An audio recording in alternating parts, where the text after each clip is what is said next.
Hello,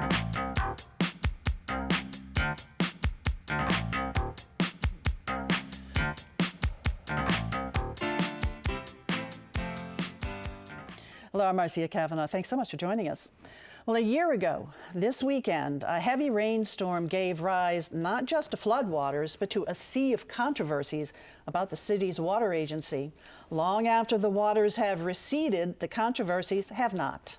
Gang shooting has also reached the flood stage during what has been a violent week. We'll discuss these stories tonight, as well as a local businessman's connections with powerful Russians, a mid-city crime implicating rookie police officers, and what's happening along Tulane Avenue. Our Future Watch segment examines a zip code controversy in the River Ridge area. Joining us are tonight's Informed Sources. Errol Laborde, producer of Informed Sources. David Hammer, investigative reporter, WWL-TV Channel 4. Don Ostrom, Channel 12's Future Watch reporter, and Ramon Antonio Vargas, reporter, The New Orleans Advocate. And we go over to Ramon first because there was just another incident that happened this past weekend where 3 people were killed, one of whom was apparently the intended target, but 2 others who were innocent bystanders, 7 others injured. And the police are saying that it appears to be gang-related. And you and John Zimmerman over there at The Advocate did a really long, complex piece trying to connect the dots of all of these different players over the years in gang-related shootings. Sure, and it's obviously a very intricate, set of circumstances that police have evidence to suggest are related that date back, years, and really the short answer is that police strongly believe that the shooting, outside of the strip mall on South Claiborne Avenue was related to the December 2016 murder of a man in a wheelchair in Central City by the name of Kareem Dowell. And Jeremiah Lee, who was the intended target of this weekend shooting, was killed, was a suspect in that case, and you see that, and it really is, something that is all too common. I think if you speak to the people in the law enforcement profession, that the idea of this kind of deadly tit-for-tat retaliatory violence that plays out through these neighborhood rivalries over months and if not years.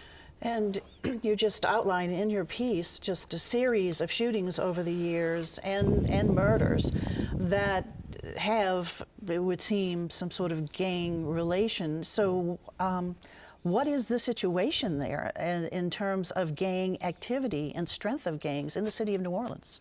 Well, it was strong enough that after the murder of the unintended murder of a 1-year-old girl in 2011, that really kind of pushed, then Mayor Mitch Landrieu's administration, District Attorney Leon Canizero, the U.S. Attorney's Office to kind of organize law enforcement's efforts to try to at least disrupt these networks, and you saw that in the form of racketeering indictments that kind of charged a lot of acts, charged a lot of people, several individuals with several acts, and sometimes in those documents you would see, some of the killings that weren't necessarily charged, but anyway, even then when you were discussing the potential of that type of strategy, at best you disrupt the networks, and they really do seem to replenish over years, and we're seeing that since we're 6 years removed, 7 years removed from it. Didn't they used to say that New Orleans was not a gang city as opposed to other cities, and that it seemed like there was a shift in the strategy in that 2011? Sure, it was obviously a very controversial shift of strategy. If you're on the receiving end of that, or a loved one of yours is in the receiving end of that, you don't perceive necessarily the people that they hang out with as a gang in the sense of, and I'm invoking these names just because they're out there, MS-13, Bloods, Crips, not necessarily in that level of organization, or but at the same time, they stop them together. Our gangs are more family-oriented, right? Not necessarily gangs and gang initiation. And not necessarily that either. Just geography to a lot of territory and neighborhoods. And it's just people that hang out in a neighborhood. And really, if you look at law enforcement's perception of it, I mean, some of them won't even so a lot of the gang names are just street corners or abbreviations for street corners, or the last names, you know. Like 3 and G is for third in Galvez. Right? Sure. Or if you'll see the Allen family or the Hankton family that don't have like a formal name, but they're just associates of the person who's perceived to be at the top of that network. Well, the shooting was on videotape. The police have seen it, and they describe the assailants as being hooded, masked, wearing gloves. Thus far, we don't know of anyone arrested for this. No, any named suspects or anything. And the getaway car was stolen and Right, then and torched, yeah. And so we may not find out of any arrests until, you know, maybe a racketeering indictment several years. We've seen these cases kind of clear that way too. But if the origin involves this drugs? It's one of the it's one motive certainly, but there's other motives for you know, why associates of one person then go and try to kill the associates of another person. Drugs is one of them. Do the police, they have to feel frustrated about this. They can't just bring this to a halt or at least slow it down. Certainly, that's certainly true, but I know, you know, just from a lot of resources going toward trying to solve that before there's a retaliatory incident or. Well, I remember it's happened a couple of times that there was a notorious group out there, and there was one person in particular, one person that was being targeted, and they arrest that person, and he goes to jail, and people say, well, at least that person's off the streets. Then all of a sudden, something else just kind of, it seems like the vacuum is always being filled. Yeah, and I mean, we've paid a lot of attention just given the numbers of victims, but there's other cases just because of you've got newsroom staffing numbers, and then the frequency with which violence can sometimes occur in New Orleans. It makes it difficult for us to really be able to study any one given incident. well, I know the people of New Orleans, and anybody who comes to the city of New Orleans certainly wants to see this handled, taken care of, and stopped. 2 innocent people died. One, a young mother, and the other, a young father. And it's just really tragic, very sad. Thanks a lot, Ramon. We're going to head over to David now. And just a year ago this weekend, August 5th flooding, which, you know, caused a lot of problems for a lot of folks who got flooded, but it really pointed out problems with the Sewage and Water Board. Right. I mean, you don't think of the August 5th flood necessarily on the level with Katrina. It was reminiscent of the May 78 flood and the May 95 flooding that came from just regular rainstorms, or particularly heavy rainstorms. But the thing that makes this such a touchstone is that it laid bare all of these problems with the Sewage and Water Board. And team that I was with, Mike Pearlstein and Katie Moore, did Down the Drain, and Danny Monteverdi at Channel 4, and we laid out how this was a problem that was systemic, goes back a long time, lack of maintenance of equipment, and you know, a lot of focus was on the pumps not working, and there were about 7 to 9 pumps that were down at that time. But it really wasn't a problem with the pumps. It was a problem with the power. You know, you can have a jalopy that actually has an amazing engine in it, a high-performance sports car engine in it, and if all the connections are good, it'll be fine. And that's really what we had with, you know, 19-teens era pumps. But the problem was we also had that engine was a jalopy engine. It was from the 19-teens, those power turbines, and those were broken down. That wasn't being, the mayor at the time, Mitch Landrieu, was saying that the bell wasn't being rung. So we laid out all of these problems, the wasted money, tens of millions of dollars in federal aid that came in and were used wasted and not used to the best of the ability to really make this a strong system. And so we've since seen change, not only in the energy capacity and the pumping capacity, but actually in the administration of the Sewage and Water Board. Right, exactly. They, the Sewage and Water Board is not part of the city government. Right. It is established by the state, and so there are a lot of problems that were brought out by the fact that there was problems in communications between the city, which controls like half of the drainage system itself, the parts from the catch basins through the underground laterals that get you to the pump stations are controlled by the city's Department of Public Works, and problems with coordinating with the Sewage and Water Board.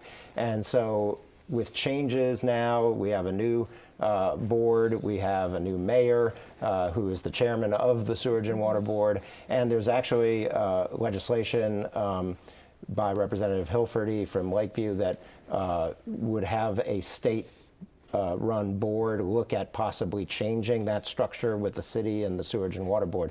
But it's been kind of like peeling back an onion that laid bare other problems, and now there's all this focus on billing, which has nothing to do with Right. drainage and those problems. But you see just the lack of control at the Sewerage and Water Board, the wasted money, and then the problems with the software that was supposed to fix billing problems. And just this week it happens that we're starting back with water shutoffs, and that's caused a big uproar. Right, and then also beginning of September, a new executive director Right, comes exactly. on board to try to handle all of these Well, problems. that's another part of this problem that gets lost in the shuffle, is that through all of these changes, you've also had small terms of interim executive directors being put in on a temporary and management basis. teams also. yeah. Exactly. Okay, well, we wish our new superintendent all the luck in the world. That's 'cause right, and he's down the gonna need drain, it. we'll still be looking at it Yes, this whole time. Okay, David, thanks a lot. Over to Dawn now, Future Watch. Some folks want to change their zip code out in River Ridge. And this is not by any stretch a new story. In River Ridge, they've been fighting for identity for as many years practically as I've been alive. For well over 40 years, they've been fighting. They were able to name themselves River Ridge. This is the area between Harahan and Kenner back in the early 1970s. But their zip code in that part of it, in Harahan, River Ridge, Elmwood, is a 701 zip code. Also, Old Jefferson is a 70121, 70123. By the very nature of that 01, that declares them as an Orleans Parish zip code. So it gets confusing when they do things like shop online, look for insurance rates, that sort of thing. Because while they're firmly nestled in Jefferson Parish, to an outsider, they look like they're living in Orleans Parish. If they, shop online and plug in their address and, Salve Boulevard in River Ridge and type in the zip code, the computer system automatically switches them to New Orleans. So the question now is, are sales tax dollars going to New Orleans that should be going to Jefferson Parish? It originally started as just a way to sort mail, just a way for the postal system, and the postal system more than a decade ago refused to act. The folks out in Jefferson Parish in these areas went up the chain through Senator Mary Landrieu's office. Mary Landrieu's office turned it over to the Postal Department. The U.S. Postal Service declined to act more than a decade ago. They're trying again. There will be a measure before the Jefferson Parish Council on August 29th. Councilman Paul Johnston's office is really taking this up. He had taken up this issue when he was mayor of Harahan. He has the same issue. In fact, his staffer who I spoke to said, when I shop online, I live in Harahan, I shop online, and it switches my address to New Orleans all the time. So it will go to Steve Scalise's office, it will go to the Postal Service. If the resolution passes in Jefferson Parish on August 29th, it'll go up that chain again. There's no telling whether it will finally get changed. If it does, the folks in River Ridge would like to be 70044 instead of 70123. And they'd like it to just say River Ridge, Louisiana, or Harahan, Louisiana, not New Orleans. So there has been this push by certain residents for it. Like you said, for a while. Is this sort of a universal feeling among folks out there? It seems to be. It doesn't seem to be that there is anybody who says, well, no, I want to be in New Orleans. You have to fight with your insurance company, because car insurance rates are higher in Orleans Parish than they are in Jefferson Parish. So you have to prove to some insurance agents that, yes, in fact, you do live in Jefferson Parish, even though the zip code makes it look like you live in Orleans Parish. So it's a money matter for people. It's also, in some cases, a pride matter. They want to be part of Jefferson Parish, not part of Orleans Parish. Because they are part of Because Jefferson they are Parish. part of Jefferson Parish. Oh, did you have a comment? No. Okay, So- all righty. So We'll see what August that moves 29th along. is that meeting, so we'll see what happens Do after they that. know if they've lost tax revenue because of this? Nobody could answer that question for me yet. So, Interesting to see if they have. and that all just changed. The internet sales tax stuff changed, about Yeah, a year very ago. yeah. Right. So that's a new issue. So they wouldn't have to deal with it Actually, to before. tie it in, I remember when they changed their name. It used to be referred to as unincorporated Jefferson Jefferson Parish, 70125. Where do you Right. live? I live in all this. And they had a referendum, and they couldn't afford to have a vote, so it was on people's water bill. And several names were nominated, and one of them was River Ridge. And so by a referendum on the water bill, they voted and became But River any Ridge. corporation that's Elmwood-based, Yeah. it comes up New Orleans. Okay, interesting. All right, we'll see where that one goes along. Errol, Tulane Avenue. Going Yeah, through some changes. well, speaking of roads in that part of town, it used to be that the main artery out of New Orleans, if you're going west, was the River Road, which followed the river. And after a few years, as automobiles became prevalent, and going into the 1920s, people said, we need a more direct route, like if you're going from Baton Rouge to New Orleans, instead of winding around the river. So they said, well, I'm going to try to build a straight highway from downtown Baton Rouge to New Orleans. And the term for that kind of highway was an airline highway. It had nothing to do with airplanes, all right? And so they built this highway, and then supposedly the legend is that once Huey Long became governor, this thing had already started, but that Huey Long was a real proponent of this because he wanted to connect the state capitol in Baton Rouge with the Roosevelt Hotel, which was his favorite hangout. And if you look at the airline highway, which becomes Tulane Avenue in New Orleans, it ends not far from the Roosevelt Hotel. And so Huey got his wish. And so that became the main artery for a while until the 1960s when I-10 was built. And that was just devastating to Tulane Avenue. It lost all its glamour. If you look at in the corner of Carrollton and Tulane, I think it's called the Fountain Bay, whatever it is now. It's a storage area. It was originally a grand motel, the Fountain Blue Motel, and this is supposed to be really, really glitzy. They called the area the $1 Million Mile. Of course, $1 million wouldn't get you much now, but there was a real effort to really glamorize the thing. But once I-10 came, it really got on the skids, became really run down. Some of the bars in that area, there's one bar that was just known for murders and prostitution. It just became really negligent. But there's a revival along Tulane Avenue, and it's certainly being moved along by the whole hospital complex that's given the inspiration. And so some of the motels along Tulane Avenue, some of the little seating motels have been torn down. There's one that's been torn down, and it's going to be like a high-rise apartment complex. A couple of others have been purchased by somebody else that's going to make them into nice motels. And so all of those kind of things are coming. So it's very encouraging. It's going to never be that artery out of town that it was. But a couple of things. There was where we've talked about this, the Dixie Brewery, where they It's part of the VA now. The main building in the Dixie Brewery, they kept that, and that's part of the VA. But what's going to really signal the arrival of the new Tulane Avenue is when the new Nick's Bar opens. Because for years there was Nick's Bar on the other side, the place that popularized the Banana Banshee, right. and there's another Nick's Bar being built, and just the whole area's getting better. There's another bar though called Treo, and where Treo is, now it's one of these craft cocktail bars and art kind of thing. That used to be one of the seediest places on off Tulane Avenue. It was really just a dangerous spot. So I advise if anybody, if they haven't done it lately, to just drive up or down Tulane Avenue between Claiborne and Carrollton. I think you'll be surprised at what you see. Is there still a restaurant in Treo also?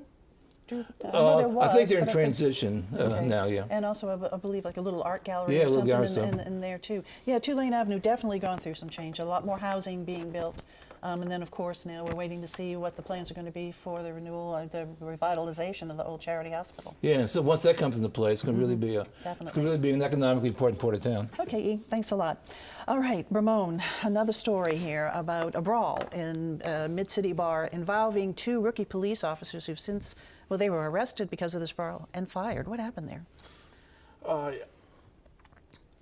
You've got 2 very different stories, obviously, out there, but authorities certainly suspect that these officers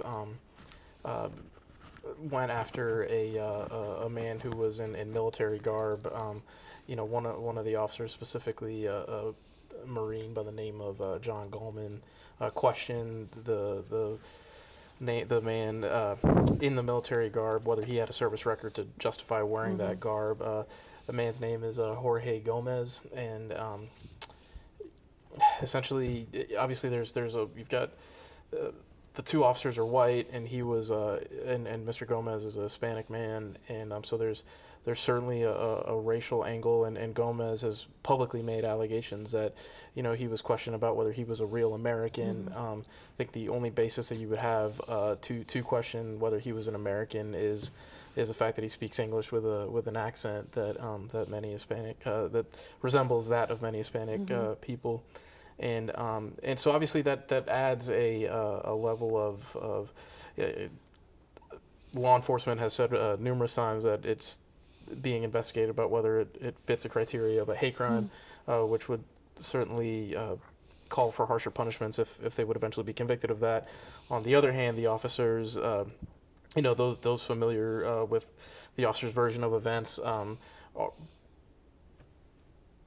are vehement that it was really the military record that caused the encounter and the subsequent fight, and not at all the man's nationality or race. And the police officer first said that the man who was beaten, because he was beaten, it looked like pretty severely from what we see of the pictures, was that he was the aggressor and he had a walking cane. But the police are saying no, and looking at surveillance video, that story is just not supported by the video. That he was not the aggressor in the encounter, and at least whatever video they've seen, and obviously, as far as I'm aware, I mean, I haven't seen anything firsthand, that the notion that they were defending themselves from an attack just isn't supported, but there's a bit to go in the process at this point. And if it's true that it was a hate crime or, derived from his ethnicity, it really is an additional shame because Hispanics are disproportionately, their numbers are disproportionate in the U.S. military. Compared to their numbers in the general population. And it bears to mention that this gentleman, Mr. Gomez, all indications support his claim that he at least served in the Louisiana National Guard. We just don't know what he actually claimed he did in the military, but for sure he has said, I was I served in the Louisiana National Guard. There are photos of him in Iraq. And so that claim is supported. And then the two officers who have been fired, they were arrested and then fired. They were rookies, so they don't have the recourse of civil service. Yeah, so they were still in their probationary period. Their termination process was much quicker. And just for the record, the other officer's name was Spencer Sutton, since we only mentioned one of them. All right, Ramon. Thanks a lot. Back over to David now, and this is a pretty complex story, interesting story, and it involves a local lawyer businessman. Hoteling is the way he pronounces it, John Hoteling II. Right. I'll let you take it from there. Okay, yeah, I don't want to throw too many Russian names at people, but the basic thing here is that you have a New Orleans businessman, John Hoteling, who maybe you would recognize his house more than him. He owns the Brown Villery Mansion, which is that big kind of stone, some say the largest on St. Charles Avenue at Valence and St. Charles.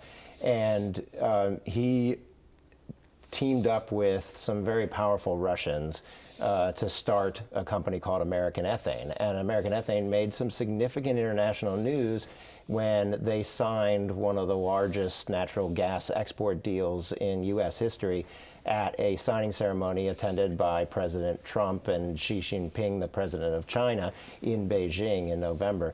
And so this is significant. They've continued to develop potential deals. None of this is actually sending ethane from America to China yet, but that's the plan. But this is an American company, promoted as an American company, but 90% of it is owned by Russians. And who those Russians are is also significant. They have some very strong ties to President Vladimir Putin. Ramon actually contacted me after the story came out because it was started by a particularly prominent oligarch named Roman Abramovich, who owns a soccer team in England, Chelsea FC. And he and other Russians came to a meeting in 2014 at Hoteling's mansion that really launched this company. And subsequently there was a suit, right, against this man. Against Abramovich, right, by another Russian who owns part of the company. His name is Konstantin Nikolaev, and he is significant and worthy of mention because he is now a big name in the news because he funded Maria Butina, who's this redheaded young woman who has been so prominently in the news lately because she was arrested last month and accused of spying on America and trying to infiltrate the NRA. And she's still incarcerated. They've refused bail for her. Correct, exactly. And one of the reasons that the federal government asked for her to be refused bail is because she had this connection to a prominent billionaire in Russia who turns out to be Mr. Nikolaev, one of Hoteling's partners and current partners in American Ethane. So this company, American Ethane, has this big deal with China, which really took the business away from Russia. Well, and that's an Or what interesting Russia point in wanted this. to develop. Hotelling is very keen to point out that this is not in President Putin's interest. This is in the U.S. interest because they would be competing directly with Russia to try to provide this very important fuel to the Chinese market, which is a very lucrative market. The issue, though, is, were these Russian interests in the American company being disclosed properly? And I teamed with a Russian journalist out of Moscow to find that forms that needed to be filed with Congress to inform that lobbyists were working on behalf of a company owned by foreigners were not filed. And so have you spoken to Hoteling since this connection of Nikolaev with Butina? Have you spoken to him? I have. And what does he say about that? He says that she has nothing to do with this. She was not involved, although she was in America at the time and actually met with Governor Bobby Jindal briefly to take a photograph at the NRA convention around that time. She was not involved, and that Nikolaev stopped funding her around the time that this company began. Okay, that's a lot of names and a lot of connections, and you're going to have a special graphic on that. That's right. We're going to kind of follow it with a cork board and some connections of photographs on a TV, on a story that's going to air on TV tonight on Channel 4. And at 10? At 10. At 10 o'clock, and then it'll also be on the website. That's right. Okie doke. All right, time to look ahead. E. Well, I was just kind of looking back when we acknowledged the death of Brian Wagner this week, who's a former city councilman. He was the first Republican elected to the council. They always say since Reconstruction, but at Reconstruction they didn't have a council like we have now. So really in 1980, he was the first Republican, a guy really active, and he really became the head of the Louisiana Republican delegation one year at one of the conventions, and a really good behind-the-scenes political player. Okay. David. I have a very interesting look on Tuesday at why the Navy base at Poland Avenue has not been rebuilt and has fallen into terrible disrepair. Okay, we'll be looking for that. It's a little public service announcement. By this time in 2 weeks, almost everybody will be back in school, which means those school zone flashing cameras will be active. So don't speed and use your cell phone. Okay, good advice. Something a little lighthearted. Congratulations to Jesse Hernandez, who made the Saint Sations, which is significant because he is the first male dancer to become a part of that dance team. And he has been dancing since he was 2, very elite skills and very well deserved. So Don had a question earlier, and I'm sure what everybody is thinking, what's he going to wear? Well, so we don't know that yet, but during the tryout, he was just in like athletic tank top and shorts, and did not have pom poms. Was just doing the motions with his hands. So you covered that story too, and you have a little bit of fashion description in there as well too. So Ramon has been everywhere this week. Thank you, Della herself. Including here. Thanks a lot, you guys, for being here. Thank you all for joining us, and we'll see you again next week from Foreign Sources. Have a good one.